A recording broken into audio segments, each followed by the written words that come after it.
نحمدہ ونصلی ونسلم علی رسولہ الکریم الامین وعلی آلہ وصحبہ اجمعین۔ گنج بخش فیض عالم مظہر نور خدا، ناقصاں را پیر کامل کاملاں را رہنما۔ حضرت علی بن عثمان الحجویری الغزنوی الجلابی، جنہیں دنیا داتا صاحب داتا گنج بخش رحمۃ اللہ تعالیٰ علیہ کے نام نامی سے یاد کرتی ہے۔ مشہور زمانہ شعر جو حضرت خواجہ خواجگان خواجہ معین الدین چشتی رحمۃ اللہ تعالیٰ علیہ نے ارشاد فرمایا اور بارگاہ گنج بخش میں اپنی محبت اور اپنی عقیدت کا اظہار فرمایا۔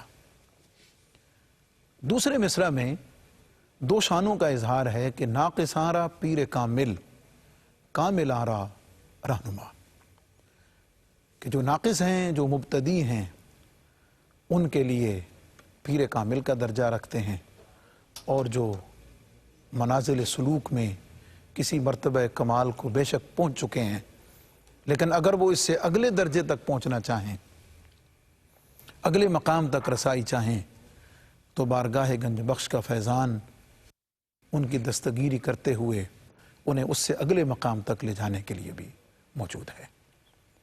اور آپ کے اس شان اور ان دونوں خوبیوں اور کمالات کا ایک خوبصورت مظہر آپ کی تصنیف لطیف کشف المحجوب ہے، کہ جس کے مضامین، جس کے الفاظ، جس کا خوبصورت اسلوب اور جس میں موجود طرز استدلال، وہ دونوں طرح ناقصاں را پیر کامل کا درجہ بھی رکھتا ہے اور کاملاں را رہنما کا تاج بھی سجائے ہوئے ہے۔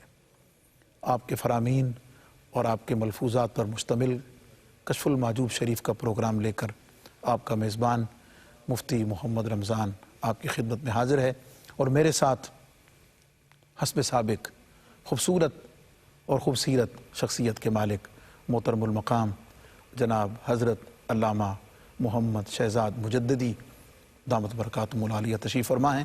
السلام علیکم ورحمۃ اللہ وبرکاتہ۔ کشف المحجوب شریف کا 11واں باب ہے اور ذکر ہے ائمہ تبع تابعین رضوان اللہ تعالیٰ علیہم اجمعین کا، اور اس میں ہم ذکر کر رہے ہیں حضرت نعمان بن ثابت رضی اللہ تعالیٰ عنہ، جنہیں دنیا امام اعظم اور ابو حنیفہ کے نام سے یاد کرتی ہے۔ آپ ظاہری علم میں، طریقت میں، معرفت میں، مخلوق خدا کی خدمت میں، عرفان خداوندی کے ان مراتب کو طے کرنے کے بعد ایک ایسے مرتبے اور مقام تک جا پہنچے کہ خلیفہ وقت نہ صرف یہ کہ آپ کے ارادت مندوں میں شامل ہوا، بلکہ ایک مقام پر آ کر ابو جعفر منصور نے بغداد کے 4 چیدہ شخصیات کو اس کام کے لیے، اس منصب کے لیے منتخب کرنے کا ارادہ کیا کہ 4 میں سے کسی ایک کو سب سے بڑا عہدہ چیف جسٹس کا، قاضی القضات کا پیش کیا جائے، وہ اسے قبول فرمائیں اور اس کے ذریعے سے خدمت کا فریضہ سر انجام دیں۔ قاضی بنانے کا فیصلہ کرنے کے بعد اس نے کیا طریقہ اختیار کیا؟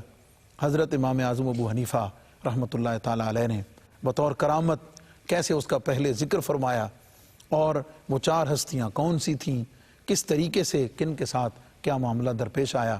سب سے پہلے میں حضرت علامہ صاحب کی خدمت میں گزارش کروں گا کہ وہ پورا واقعہ بیان فرمائیں، اور اس پر انشاءاللہ تبصرہ اور گفتگو ہم حسب موقع بعد میں کریں گے۔ بسم اللہ الرحمن الرحیم، الحمدللہ رب العالمین، والصلاة والسلام علی اشرف الانبیاء والمرسلین وعلی آلہ وصحبہ اجمعین۔ حضور داتا صاحب رحمۃ اللہ تعالیٰ علیہ کی رہنمائی میں ہم امام اعظم ابو حنیفہ رحمۃ اللہ علیہ کی بارگاہ میں حاضری پیش کر رہے ہیں۔ امام صاحب رحمۃ اللہ علیہ کی جو سیرت ہے مفتی صاحب بڑی جامع ہے۔ یہ جو واقعہ داتا صاحب رحمۃ اللہ علیہ لائے ہیں، یہ امام صاحب کی سیاسی زندگی سے متعلق ہے، اور امام صاحب کی سیاسی زندگی ایک مستقل جہت ہے ان کی سیرت کی، اور ایک مستقل موضوع ہے جس پہ بڑا مفصل کام ابھی ہونے کی ضرورت ہے۔ کام ہوا ہے لیکن تھوڑا ہوا۔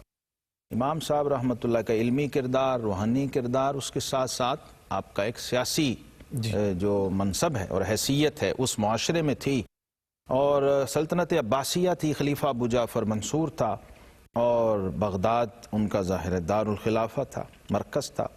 تو خلفائے بنو عباس جو ہیں ان کی آپ اگر تاریخ کو پڑھیں تو اس میں آپ کو ملے گا کہ انہوں نے ہمیشہ جو مؤثر لوگ تھے، بااثر لوگ تھے، اثر و رسوخ والے لوگ تھے، ان کو اپنے دربار سے وابستہ رکھا۔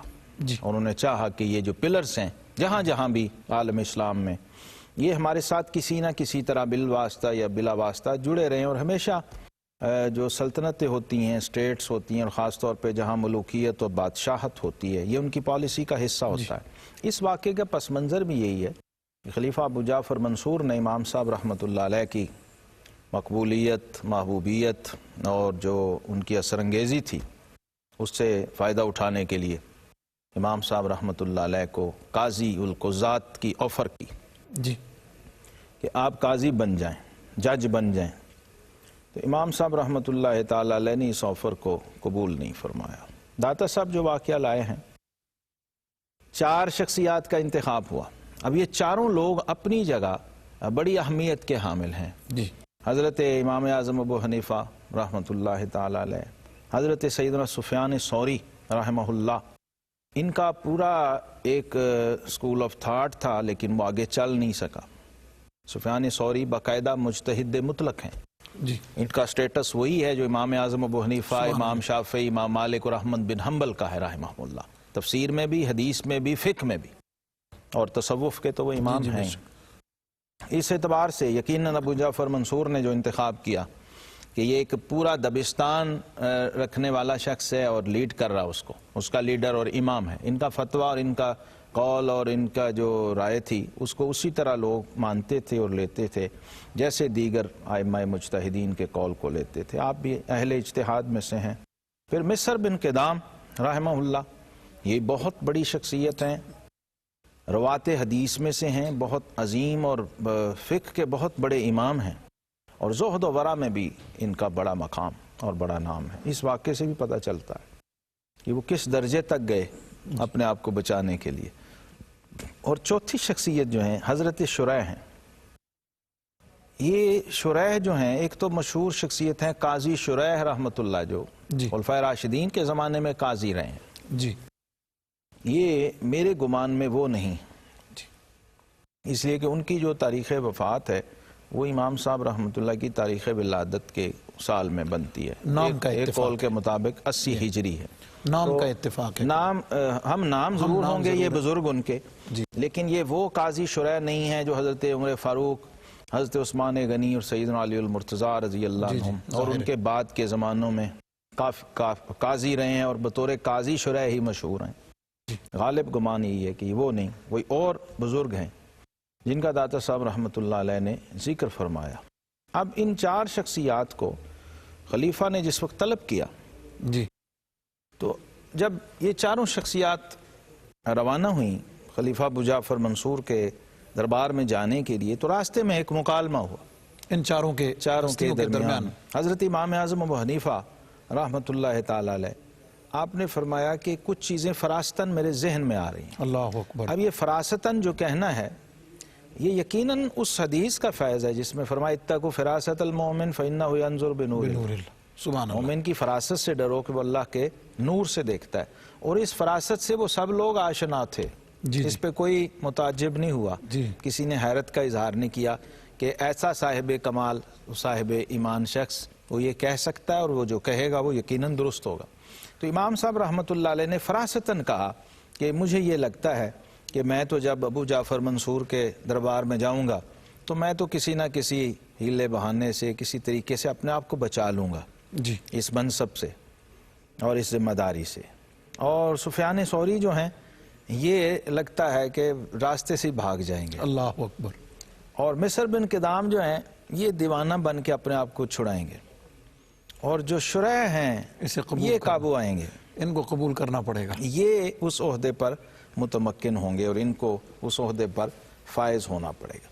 تو امام صاحب رحمۃ اللہ تعالی علیہ کی اس فراست کو اور اس بات کو ان لوگوں نے سنا اور یقیناً اس سے اثر لیا انہوں نے، اور اس کا عملی مظاہرہ فوراً ہی راستے میں ہو گیا۔ 4 شخصیات چلی تھیں، جب ابو جعفر منصور کے دربار میں پہنچے تو 3 رہ چکے تھے۔ حضرت سفیان ثوری رحمۃ اللہ راستے سے ہی بھاگ گئے، اللہ اکبر، اور جا کے کشتی میں سوار ہو گئے اور کہا کہ مجھے چھپا لو، حکومت میرا سر قلم کرنا چاہتی ہے اور میرا سر کاٹنا چاہتی ہے۔ وہ تو نکل گئے راستے سے۔ اب یہ 3 شخصیات جو ہیں ابو جعفر منصور کے دربار میں جس وقت پہنچے اور مکالمہ ہوا، اور ابو جعفر منصور نے، چونکہ میں یہ سمجھتا ہوں دیگر جو کتابیں بتاتی ہیں کہ ابو جعفر منصور کی نظر امام اعظم پہ، ابو حنیفہ پہ تھی اصل ٹارگٹ آپ تھے۔ وہ جانتا تھا کہ جتنا اثر و رسوخ آپ کا ہے اور جتنی ویلیو آپ کے قول اور بات کی ہوتی ہے وہ دوسروں کی نہیں ہے۔ تو وہ ظاہر ہے ابو جعفر منصور بھی کوئی عام آدمی نہیں تھا، سلطنت عباسیہ کا وہ حاکم تھا، خلیفہ تھا اور بادشاہ تھا اور آل انال تھا۔ تو امام صاحب کو اس نے پہلے کہا کہ اے ابو حنیفہ، آپ اس منصب کو قبول کریں، سب سے زیادہ آپ اس کے حقدار ہیں، آپ کو اس پہ متمکن ہونا۔ ان تینوں میں سے سب سے پہلے امام صاحب کو، کیونکہ وہ چاہتے ہی یہی تھا کہ امام صاحب قبول کر لیں، باقیوں کو تو ہم ویسے ہی چھوڑ دیں، جانے دیں گے۔ تو امام صاحب رحمۃ اللہ تعالیٰ نے پہلی بات جو کہی کہ فرمایا کہ خلیفہ، میں تو عربی النسل نہیں ہوں، اللہ اکبر، میں اجمی ہوں۔ تو یہ اہل عرب جو ہیں ایک اجمی کے قول کو، رائے کو، اور بطور قاضی اس کے اس منصب پہ متمکن ہونے کو قبول نہیں کریں گے۔ اب اس بات میں بھی بڑی باریکی ہے، بڑی نزاکت ہے، بڑی لطافت و فراست ہے کہ انہوں نے جس سے گفتگو کر رہے تھے اس کی عقل اور اس کے لیول کے مطابق کلام کیا، اور یہ ٹیکنیکل بات تھی کہ قاضی کے جو منصب اور عہدہ ہوتا ہے اس میں حسب نسب کا بھی خیال رکھا جاتا ہے۔ حضرت امام صاحب رحمۃ اللہ علیہ کا مکالمہ جو ابو جعفر منصور سے ہے، اس پر ہم اس کو جاری رکھیں گے، لیکن ایک حاضر ہوتے ہیں مختصر سے وقفے کے بعد۔ ویلکم بیک معزز ناظرین۔ قاضی القضات چیف جسٹس مقرر کیے جانے کے حوالے سے بغداد کی 4 مشہور و معروف ہستیاں، جن میں سے ایک حضرت سفیان ثوری رستے سے ہی علیحدہ ہو گئے، 3 ہستیاں ابو جعفر منصور کے دربار میں پہنچیں، اور سب سے پہلے خلیفہ ابو جعفر منصور نے امام اعظم ابو حنیفہ رحمۃ اللہ علیہ کو آفر کی کہ آپ اس عہدے کو قبول فرمائیں، اور آپ نے عذر پیش کیا کہ میں عربی النسل نہیں ہوں۔ اس کے بعد کیا ہوا سنتے ہیں اپنے معزز مہمان حضرت علامہ محمد شہزاد مجددی دامت برکاتہ۔ خلیفہ ابو جعفر منصور کے سامنے جب آپ نے یہ بات رکھی تو ابو جعفر منصور ظاہر ہے بڑا صاحب ذہانت و فطانت شخص تھا۔ اس نے کہا کہ جناب اس منصب کا تعلق کسی نسب اور حسب سے اور نسل سے نہیں ہے، اس کا تعلق تو علم سے ہے، میرٹ پہ ہے، میرٹ پہ تو آپ ہیں، آپ سے بڑھ کے کوئی بھی نہیں ہے۔ علم میں آپ سب سے آگے، فضل میں، رائے میں، اجتہاد میں، فتویٰ میں آپ کا نام ہے، آپ کو ہونا چاہیے۔ تو امام صاحب رحمۃ اللہ تعالی علیہ نے پھر اس بات کو تھوڑا پلٹا۔ سبحان اللہ۔ اب وہ جو سیاسی پہلے ایک پوائنٹ دیا تھا، اب ایک خالص علمی پوائنٹ دیا، اور فرمایا کہ خلیفہ میں تمہیں یہ بتا دوں کہ میں اس منصب کا اہل نہیں ہوں، اللہ اکبر، میں تمہیں خود کہہ رہا ہوں، اور اگر میں سچ کہہ رہا ہوں تو پھر تو دوسری کوئی کسی بات کی ضرورت ہی نہیں ہے، اور اگر میں جھوٹ کہہ رہا ہوں تم سمجھو کہ میں جھوٹ بول رہا ہوں، تو جھوٹا اور دروغگو شخص جو ہے وہ اتنے عظیم الشان خلیفہ کا نائب نہیں ہو سکتا، اور اسے قاضی کے منصب پر فائز ہونا زیب ہی نہیں دیتا۔ اللہ اکبر۔ اب یہ خود ہی امام صاحب رحمۃ اللہ نے اتنی جامع، اتنی علمی اور نتیجہ خیز گفتگو کر دی کہ اس کے بعد ابو جعفر منصور کے پاس کوئی اور بات نہیں تھی، نہ پوچھنے کو، کوئی اور راستہ نہیں تھا کہ اب میں کیا کہوں۔ امام صاحب رحمۃ اللہ تعالی علیہ چونکہ آپ کے ذہن میں وہ حدیث پاک تھی جسے داتا صاحب بھی لائے ہیں، اور امام صاحب رحمۃ اللہ تعالی کی سیرت میں اور مقامات پہ بھی یہ آئی ہے کہ من جعل قاضیا فقد ذبح بغیر سکین، جو قاضی بنا دیا گیا وہ بغیر چھری کے ذبح کر دیا گیا۔ اللہ۔ تو آپ نے اپنے اس پیشین گوئی کے مطابق جو کہ فرمائی تھی آپ بچ گئے اس سے۔ اب آگے مصر بن کدام رحمۃ اللہ علیہ، ان کا نمبر آیا، وہ تھے، اور ان کے بارے میں امام صاحب رحمۃ اللہ پہلے فرما دیا تھا کہ مصر وہاں دیوانہ بن جائیں گے، حالانکہ یہ کوئی بات رستے میں ہوئی نہیں، مشاورت نہیں ہوئی، مصر بن کدام نے پہلے سے اپنا پروگرام نہیں بتایا تھا کہ میں دیوانہ بنوں گا، امام صاحب رحمۃ اللہ تعالی نے پہلے فرما دیا۔ اس کے لیے مصر بن کدام جو ہیں وہ آگے بڑھے اور ابو جعفر منصور کا ہاتھ پکڑ لیا۔ ظاہر یہ باتیں بالکل خلاف معمول تھیں، آداب شاہی کے خلاف تھیں، آداب دربار خلافت کے خلاف تھیں۔ آگے بڑھے اور اس سے اس کے بچوں کا، گھر والوں کا حال احوال پوچھنا، ابو جعفر منصور سناؤ کیا حال ہے تمہارا، بچے ٹھیک ہیں، بچے کیسے ہیں؟ تو وہ گھبرا گیا خلیفہ، پروٹوکول اور آداب کے اور ڈسپلن کے خلاف تھا، اور وہ سمجھ گیا کہ اس شخص کا دماغی توازن جو ہے برقرار نہیں، درست نہیں.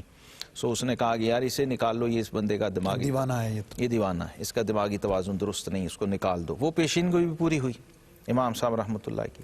آخری آدمی جو ہیں وہ حضرت شریح تھے رحمۃ اللہ علیہ. ان کو خلیفہ نے کہا کہ بھائی آپ اب آخری آدمی ہیں، آپ اس کو قبول کر لیں. تو شریح جو ہیں وہ کہنے لگے میں بیمار ہوں، میں کمزور ہوں، میں ضعیف ہوں، میں بیمار ہوں، میرا تو دماغ ہی کام نہیں کرتا. اب یہ سارا دماغی کام ہے، جج کی سیٹ پہ بیٹھنا، لوگوں کے فیصلے، مقدمے اور سارے معاملات. جب یہ عذر پیش کیا تو بادشاہ نے کہا کہ تم کوئی خمیرہ مروارید کھاؤ، کوئی خمیرہ ابریشم کھاؤ. انہوں نے کہا کہ آپ علاج کروائیں اور دوائیاں کھائیں، کوئی جوس پئیں، کوئی شربت، کوئی قہوے، جسے حضور داتا صاحب رحمۃ اللہ علیہ اثار ہائے موافقہ فرمایا، نبیذ ہائے مثلث، یہ طب کی اصطلاحات ہیں. اور یقیناً داتا صاحب رحمۃ اللہ علیہ طب سے اور طب کی اصطلاحات سے یہ اصطلاحات پڑھ کے لگتا ہے آپ اچھی واقفیت رکھتے تھے، جن کا آپ نے دماغی تقویت کے لیے، جسمانی تقویت کے لیے اعضائے رئیسہ کی کو مقوی کرنے والی یہ چیزیں ہیں جو مختلف اطباء تیار کرتے ہیں. یعنی جنرلی ہم یہ کہہ سکتے ہیں کہ تم کوئی جنرل ٹانک استعمال کر لو طاقت کے اور دماغی قوت کے. جب یہ کہا تو اب اس کے حضرت شریح کے پاس اب کوئی عذر نہیں رہا، تو آپ نے کہا کہ تم اس منصب کے لیے مناسب اور اس کو قبول کرو. حضرت شریح نے بہرحال اس منصب کو قبول کیا، لیکن امام صاحب رحمۃ اللہ تعالی علیہ کی مزاج کی نزاکت اور تقوی اور جو آپ کا مشرب تھا، اس کے بعد پھر آپ نے حضرت شریح سے تعلق نہیں رکھا. آپ نے اس بات کو یعنی پسند نہیں فرمایا کہ وہ بندہ جو ہمارا ساتھی ہو، ہمارا ہم نشین ہو، ہمارا ہم مشرب ہو اور ہمارے ساتھ صحبت و مجلس رکھتا ہو، وہ ایسا منصب قبول کر لے جس کے قبول کرنے کو ہم درست اور جائز نہیں سمجھتے ہیں. اس تفصیلی واقعے پر دو تین چیزیں معزز ناظرین کے استفادہ کے لیے ہم چاہیں گے کہ ضرور ان کے سامنے ہم رکھیں. سب سے پہلی بات تو یہ کہ حضرت سفیان ثوری رحمۃ اللہ تعالی علیہ کشتی میں بیٹھ گئے اور یہ فرمایا کہ مجھے بچا لو، کیوں کہ حکومت میرا سر کاٹنا چاہتی ہے. تو آپ نے خود گفتگو میں نبی کریم علیہ السلام کی حدیث پاک جو حضرت امام احمد، امام ابو داود اور امام نسائی نے اپنی اپنی سنن میں روایت فرمائی ہے کہ من جعل قاضیا فقد ذبح بغیر سکین. تو یہ اس کے ساتھ ایک مناسبت، یعنی ظاہری طور پر آپ نے یہ فرمایا کہ حکومت میرا سر کاٹنا چاہتی ہے تو ذبح بغیر سکین کی طرف جی اسی حدیث سے استدلال کیا، چونکہ آپ امام مجتہد ہیں.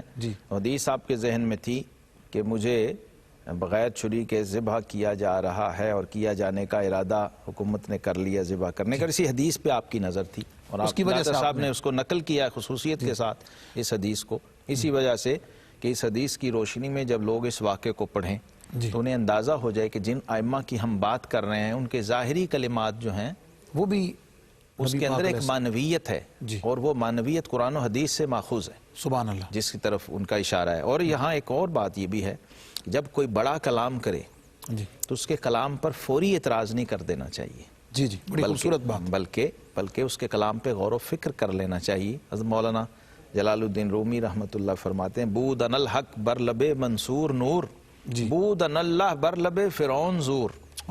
وہی جملہ اگر فرعون کے لبوں پہ ہو تو جھوٹ ہے، اور وہی جملہ اگر حضرت حسین منصور حلاج کی زبان پہ ہو تو وہ حق ہے. تو اس لیے بڑی احتیاط کرنی چاہیے. کسی بڑے کسی امام کے قول کو جس وقت آپ پڑھتے ہیں آپ کو سمجھ نہیں آتا، فوری اعتراض کی بجائے کسی صاحب علم سے پوچھ لینا چاہیے کہ اس قول کا کیا. حضور فیض عالم داتا گنج بخش رحمۃ اللہ تعالی علیہ نے بھی جب حضرت سفیان ثوری کا یہ فرمان نقل کیا ہے تو بعد میں یہ حدیث اسی لیے نقل کی تاکہ لوگ سمجھ لیں، رہنمائی لے لیں. امام کا قول ہے، یقیناً اس کے پیچھے کوئی سند ہوگی، کوئی حوالہ ہوگا ان کی نظر میں. ان کے اس فرمان کے پیچھے یہی حدیث پاک تھی. دوسری چیز یہ اس واقعہ کے پیش نظر کی جو عہدہ ہے، کوئی بڑا بہت بڑی کوئی پوسٹ ہے، بڑا سٹیٹس، اس کے قبول کرنے یا نہ کرنے کے حوالے سے قرآن و سنت کی روشنی میں ہمیں کیا رہنمائی ملتی ہے؟ جی عہدہ اور منصب جو ہے اس کے حوالے سے جو علی العموم نبی کریم علیہ السلام کے ارشادات ہیں ہماری شریعت میں، اس میں اس کو پسند نہیں کیا گیا کہ آپ خود عہدے اور منصب کے پیچھے بھاگیں یا اس کی طلب کریں، کیونکہ آقا کریم علیہ السلام سے ایسی متعدد ارشادات مروی ہیں۔ ابو موسیٰ اشعری رضی اللہ عنہ بیٹھے تھے آپ صلی اللہ علیہ وسلم کی خدمت میں، تو انہوں نے کہا کہ حضور مجھے کوفہ کا گورنر بنا دیا جائے، تو آپ صلی اللہ علیہ وسلم نے فرمایا کہ جو خود عہدہ اپنی زبان سے مانگے اسے ہم عہدہ نہیں دیتے۔ سبحان۔ اسی طرح کسی اور شخص نے آپ کی موجودگی میں آ کے عہدہ طلب کیا تو آپ صلی اللہ علیہ وسلم نے یہی فرمایا، تو اس کو ابو موسیٰ اشعری نے پھر آگے روایت بھی کیا کہ بھئی یوں آپ صلی اللہ علیہ وسلم کے سامنے کسی نے جب عہدہ طلب کیا تو آپ صلی اللہ علیہ وسلم نے اس کو پسند نہیں کیا، ہاں آپ خود عہدے تفویض فرمایا کرتے تھے اہلیت کے مطابق۔ معاذ بن جبل کو قاضی بنایا، حضرت علی المرتضیٰ شیر خدا کو، ابو موسیٰ اشعری رضی اللہ عنہ پہ ہدایات دیں، تعلیمات ارشاد فرمائیں، اور ان ہدایات کے مطابق عمل کرنے کی شرائط پہ ان کو وہاں روانہ کیا، ان عہدوں پہ فائز کر کے بھیجا۔ یہاں میں نے اشارہ کیا تھا کہ ایک تو عہدہ قضا کا ہے، جی قضا کے بارے میں حدیث سامنے آ گئی آپ کے، اس کے علاوہ اور بڑی نزاکتیں ہیں قضا کے حوالے سے۔ غالباً امام صاحب رحمۃ اللہ علیہ سے ہی مروی ہے کہ جو شخص قاضی بنا دیا جائے وہ اس کو گویا لوگوں کے لیے جہنم کا پل بنا دیا گیا ہے۔ اللہ اکبر۔ اب سوچئے کہ کون جہنم کا پل بننا چاہے گا کہ لوگ میرے اوپر سے گزر کے وہ تو نجات پا رہے ہوں جی اور میں رسک پہ ہوں یا خطرے میں ہوں۔ تو اتنی نزاکتیں ان کی نظر میں اس عہدہ قضا کی تھیں جس کی وجہ سے انہوں نے اسے اعراض و گریز کیا۔ العموم کوئی بھی عہدہ اور منصب جو ہے اس کے بارے میں عام ہدایات تو یہی ہیں اور عمومی احکام یہی ہیں، خصوصی طور پہ یہ ہے کہ جو اہل ہے اور اسے کوئی بڑا یا میجورٹی لوگوں کی پسند کرے، انتخاب کرے، چنے، نامینیٹ کرے، یا ووٹ کے ذریعے یا مشاورت کے ذریعے، شورا کے ذریعے اگر ان کو چنا جائے، منتخب کر لیا جائے، خلفائے راشدین کی آپ مثال سامنے رکھ لیں۔ اور قرآن مجید میں حضرت یوسف علیہ السلام کا یہ جو فرمان 13ویں پارے کی ابتدا میں کہ قال اجعلنی علی خزائن الارض جی انی علیہ لحافظ علیم، جی آپ کا یہ جو فرمانا ہے اس سے بھی علماء نے استدلال کیا اس بات سے کہ اگر آپ اہل ہیں نظر آ رہا آپ ہے، دیکھیں کوئی اور نہیں ہے جی اور آپ خدمت کی نیت سے اور اصلاح کی نیت سے اور لوگوں کو نفع رسانی کے لیے اس عہدے کو قبول کرتے ہیں تو جواز کی صورت تو رکھی گئی، جی لیکن اب اس میں عمومی رویہ ہمیں یہ نظر آتا ہے کہ ہمارے ائمہ نے اور خاص طور پہ امام اعظم ابو حنیفہ رحمۃ اللہ نے جو قاضی کا منصب ہے، عام منصب نہیں، قاضی کے منصب کے بارے میں کچھ تحفظات رکھے ہیں، اور جس کے پیچھے ظاہر ہے قرآن و سنت ہے، اور ایسے ماحول میں اور ایسے حالات میں جہاں جبر ہو، جی جہاں تسلط ہو، جہاں تشدد اور تعصب ہو، اس ماحول میں آپ احتیاط کریں کہ آپ کہیں کسی کا اعلی کار نہ بن جائیں جی اور کوئی اور اپنے مقاصد جبر کے لیے یا ظلم و تعدی کے لیے آپ کے اس منصب اور عہدے یا آپ کی شخصیت کا ناجائز فائدہ نہ اٹھا لیں۔ اور دوسرا یہ کہ عہدہ خود اندر سے آپ کی طلب و خواہش نہ ہو، جی اور پھر بلا طلب و بلا خواہش اگر آپ کو آپ کی اہلیت کی بنا پہ ملتا ہے آفر کی جائے تو آپ بسم اللہ اس کو قبول کر مخلوق کی سکتے ہیں خدمت کی نیت سے بلا شبہ، اور ابلاغ اور مخلوق خدا کے کام آنے کی نیت سے اس کو قبول کیا جائے۔ ایک آخری چیز اس میں کہ حضرت امام اعظم ابو حنیفہ رحمۃ اللہ علیہ نے حضرت امام شریح کو چھوڑ دیا، جی کوئی تعلق نہیں رکھا، جی اس کی کیا وجہ آپ سمجھتے ہیں؟ اس کی وجہ یہی تھی کہ وہ جو دور تھا جی اس دور میں ظلم و جبر کا غلبہ زیادہ تھا، اور امام صاحب رحمۃ اللہ سمجھتے تھے کہ یہ ہمارا ساتھی اور ہمارا دوست، یہ خیر خواہی کا تقاضا تھا، ایک طرح سے ناپسندیدگی کا اظہار کیا اور اس کی عملی تعلیم دی، اور بعد میں آنے والوں کو بھی سکھایا کہ جب آپ کسی چیز کو پسند نہیں کرتے تو آقا علیہ السلام نے فرمایا جو چیز تمہیں شک میں ڈال دے اسے چھوڑ دو۔ سبحان اللہ۔ تو مشکوک ہو گیا ان کا عہدہ جی اور ان کے سارے معمولات کہ اب یہ مجبوری میں بھی اسے وہ چیزیں کرنا پڑیں گی جو کہ نہ کردنی ہیں، جو نہیں کرنی چاہیے، جو جائز و درست نہیں ہیں، تو ایسے شخص سے تعلق رکھنے کی بجائے اس سے دور رہنا بہتر ہے۔ حضور سیدی فیض عالم داتا گنج بخش رحمۃ اللہ تعالی علیہ نے آپ کے اس طرز عمل کو سامنے رکھتے ہوئے ارشاد فرمایا ہے کہ آج کے دن جو عام علماء اور فضلاء ہیں اس قسم کے عمل، ورع اور تقوی کی پرواہ نہیں کرتے، اور اس لیے وہ سب کے سب حرص و ہوا اور حرص و ہوس کے ساتھ وابستہ ہو چکے ہیں اور طریقہ حق سے فرار شدہ ہیں۔ اور بڑی سبحان اللہ عجیب خوبصورت الفاظ میں آپ نے ارشاد فرمایا کہ ایسے لوگوں کے لیے جو امیر لوگ ہیں ان کے گھر قبلہ کی طرح ہیں، اور ظالم اہل حکومت کی بارگاہ ان کے لیے بیت المعمور کا درجہ رکھتی ہے۔ اب اور جابروں کے درباروں میں پہنچ جانا، ان کے فرشوں تک، ان کی دربار تک، وہاں کرسی کا مل جانا، کسی عہدے کا مل جانا، ان کے لیے قاب قوسین او ادنا سے کسی طرح کم نہیں ہے۔ حضرت کیا فرمائیں گے؟ سبحان اللہ۔ جو شہرت، منصب، عہدہ، اس کی تلاش، القابات کو ساتھ جوڑنے کی ایک نہ ختم ہونے والی خواہش کہ اس کے اندر اصل نام کا پتہ نہیں ہے، اور حکومتی اور مناصب پر فائز لوگوں کی قربت، جی، اور جو ایک اس دور میں حضور فیض عالم نے جو منظر کشی کی ہے، کیا فرمائیں؟ مجھے مفتی صاحب حضور بابا فرید الدین مسعود گنج شکر رحمۃ اللہ علیہ کا ایک فرمان یاد آ گیا۔ آپ فرمایا کرتے تھے کہ جس کا نام حاکم وقت کے دفتر میں درج کر دیا گیا، اس کا نام حاکم حقیقی کے دفتر سے کٹ جاتا ہے۔ اللہ اکبر، اللہ۔ حضرت امام جلال الدین سیوطی رحمۃ اللہ تعالی علیہ، آپ نے ایک رسالہ لکھا ہے، رسالہ سلطانیہ۔ جی اس کے اندر یہ ساری احادیث اور روایات جمع کر دیں، جی اور اس کے مقدمے میں آپ نے لکھا ہے کہ مجھے بادشاہ مصر نے تمام علماء کو دعوت دی، قاہرہ، اسکندریہ، مصر کے علماء کو سرکاری دعوت تھی بہت بڑی، جی سب گئے، میں نہیں گیا۔ بعد میں جب بادشاہ کا وزیر مجھے ملا تو اس نے کہا کہ سب آئے، آپ کیوں نہیں آئے؟ آپ کو آنا چاہیے تھا، بادشاہ نے بلایا، اولو الامر نے بلایا، اور آپ اس کی تعمیل نہیں کیا، آپ نے اطاعت نہیں کی۔ تو امام جلال الدین سیوطی رحمہ اللہ تعالی، آپ نے ان الفاظ سے ان سے معذرت کی، فرمانے لگے کہ میری طرف سے بادشاہ کی خدمت میں معذرت پیش کر دینا کہ اگر میں آپ کی دعوت قبول کر کے آ جاتا تو مجھے سلطان مدینہ امام الانبیاء صلی اللہ تعالی علیہ وسلم کی حضوری سے محرومی کا خسارہ برداشت کرنا، اللہ اکبر، اللہ اکبر۔ اور میں آقا کریم علیہ السلام کی بارگاہ میں حاضری اس سے کسی بھی طرح دستبردار نہیں ہو سکتا، اور اس سے محرومی کو گوارا نہیں کر سکتا۔ دنیا کے ہر دربار اور بادشاہ کی حاضری اور حضوری جو ہے اس سے میں دستبردار ہو سکتا ہوں، لیکن آقا کریم علیہ السلام کی بارگاہ اور حضور کی زیارت اور حضوری کے شرف سے محروم ہونا مجھے پسند نہیں، اس لیے میں حاضر نہیں ہوا۔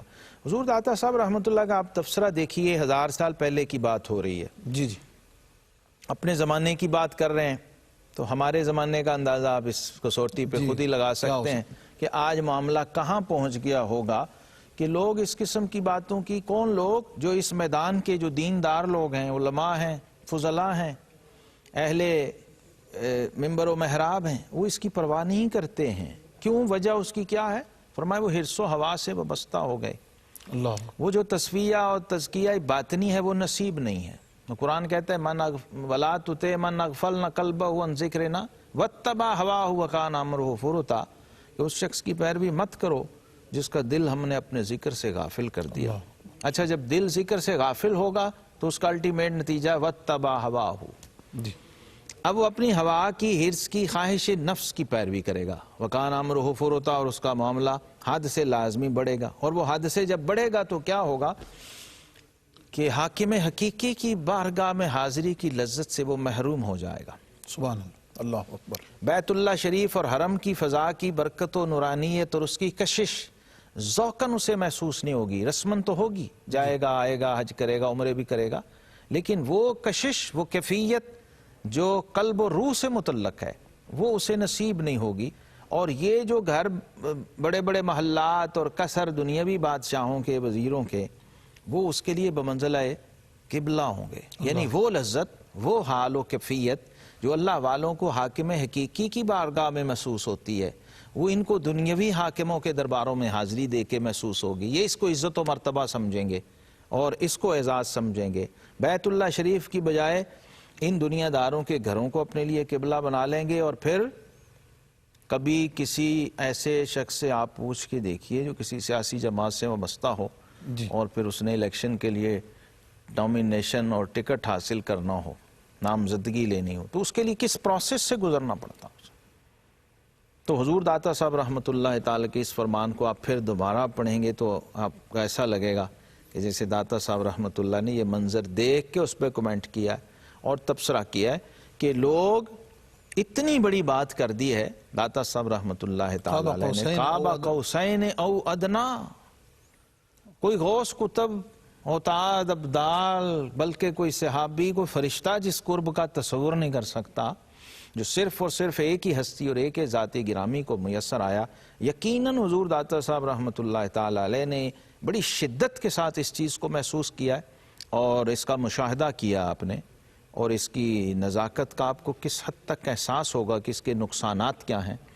کہ جب کوئی دیندار شخص جو ہے، کوئی صاحب منصب آدمی، وہ مشائخ میں سے ہو، وہ علماء میں سے ہو، وہ اہل منبر و محراب میں سے ہو یا اہل سجادہ میں سے ہو، جب وہ اس منصب کو چھوڑ کے اور اس کے اگینسٹ اس سے ادنا ترین کسی چیز کو گوارا کرتا ہے اور اس پستی کو، تو پھر حضور داتا صاحب رحمت اللہ علیہ کی نظر میں وہ ایسا ہے جیسا کعبہ قوسین او ادنا کی معراج اور اعلیٰ مرتبے کو چھوڑ کر وہ پاتال کی پستی میں اترنے کو اور کسی دلدل میں گرنے کو ترجیح دے. اپنے اس منصب علمی یا منصب جو رشد و ہدایت جو اس کو عطا ہوئی ہے، اپنی اس خودداری اور غیرت ان ساری چیزوں کو تیاگ کے اور پس پش ڈال کے اور ان کو رول کے وہ شخص جو ہے وہ ایک دنیا دار کے تسمے بوٹ سیدھے کر رہا ہے یا اس کے تسمے باندھ رہا ہے. حضور داتا صاحب رحمت اللہ علیہ کے اس فرمان سے مفتی صاحب میں سمجھتا ہوں ہمیں سمجھنا چاہیے، جنہیں اللہ رب العالمین نے یہ نصیب کیا ہے، یہ جو ممبر رسول کی عظمت ہے اور اس ممبر رسول کی جو رفت ہے، کبھی آپ اس کو تصور میں لے کے دیکھیے، پھر اس پہ جب آپ بیٹھتے ہیں تو آپ سوچئے کہ کیا کائنات میں کعبہ قوسین او ادنا کے بعد کوئی منصب، کوئی عظمت اور کوئی کرسی اور کوئی سیٹ اس ممبر سے اونچی ہے؟ سبحان بادشاہ وقت اور حاکم وقت بھی اگر آ جائے حضور داتا صاحب رحمت اللہ علیہ کی مسجد میں جمعہ پڑھنے، تو وہ کہاں بیٹھے گا؟ اللہ. خطیب صاحب ممبر پہ دوسرے سٹیپ پہ بیٹھے ہوئے ہیں اور جہاں ان کے قدم ہیں، جہاں ان کے پاؤں ہیں، وہاں تمام بڑے بڑے بادشاہوں، وزیروں اور مشیروں کے سر ہیں. اس سے بڑا مرتبہ اور منصب اور کیا ہوگا اگر پھر بھی کوئی اس ممبر کی عظمت و رفت کو چھوڑ کے شعور خودی نہیں اگر اس عظمت سے وہ دستبردار ہو کے اس ذلت و پستی میں جائے جس کی طرف حضور داتا صاحب رحمت اللہ تعالی علیہ نے اشارہ کیا ہے، تو پھر قرآن کہتا ہے اولئک کالانعام بل ہم اضل. اللہ اکبر. اور اس ایک دوسرا مفہوم جو حضرت اخذ ہوتا ہے کہ یہ ساری منظر کشی کرنے کے ساتھ اس کے اندر حضور فیض عالم داتا گنج بخش رحمۃ اللہ علیہ نے حضرت امام اعظم کی فضیلت کو بلا شبہ ظاہر کیا کہ آپ ان ساری چیزوں سے وراء الورا تھے. سبحان اللہ. ان ساری چیزوں سے بالا تر. وہ اقبال یاد آ گئے کہ فقیری میں بھی وہ اللہ والے تھے غیور اتنے.